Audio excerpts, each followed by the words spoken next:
Bienvenidos a este video. Como sabrás por el título, hoy hablaremos lo que es metrología. La metrología se denomina como la ciencia que se encarga de medir, pues no solo eso, acorta las incertidumbres que existen entre las medidas dentro de un campo de tolerancia. ¿Y qué es una tolerancia? Una tolerancia es un pequeño rango que existe entre exceso o defecto de una medida real que se necesita y que es permitida y también normalizada. Dentro de la metrología también existen tres diferentes tipos de clasificaciones, entre ellas está la legal, la científica y la industrial, la cual detallaré cada una. La legal. El objetivo de la metrología legal es básicamente dar confianza al ciudadano en el uso de instrumentos relacionados con transacciones comerciales, salud y de medio ambiente. La metrología científica. Se ocupa de los problemas técnicos y experimentales de la medición, entre ellas la experimentación de las unidades de medida. Metrología industrial. Esta persigue promover la competitividad industrial a través del aseguramiento de las mediciones, por medio de la calibración periódica de sus instrumentos de medición. Pero antes de seguir hablando de lo que es metrología, primero tenemos que definir lo que es una medición.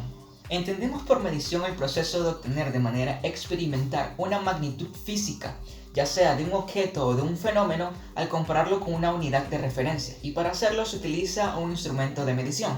Pero, ¿y quién es el encargado de estas unidades de referencia? Pues bien, su nombre es el BIPM, que su significado en español es la Oficina Internacional de Pesos y Medidas, la cual tiene su sede en las afueras de París, que surgió en 1875 a partir de la Convención del Metro.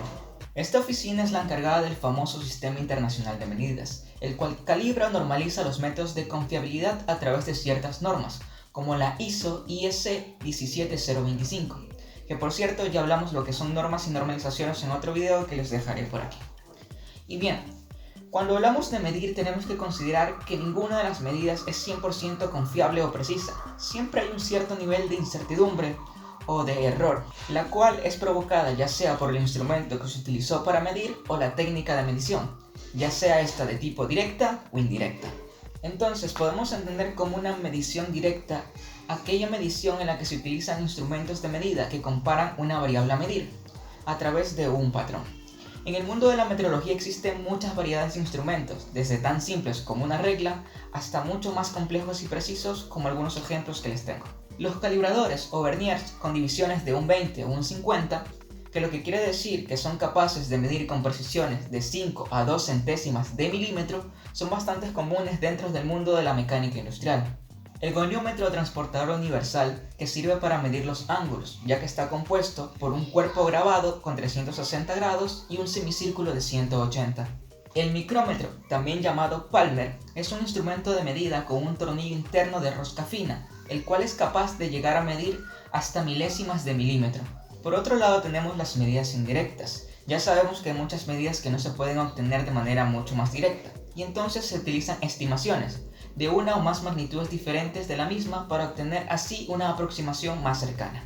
Uno de los ejemplos más comunes en esto es de la manera que se pudo obtener la distancia de la Tierra al Sol. Se utilizaron muchas series de cálculos que surgieron a través de la lógica de grandes pensadores a través de la historia.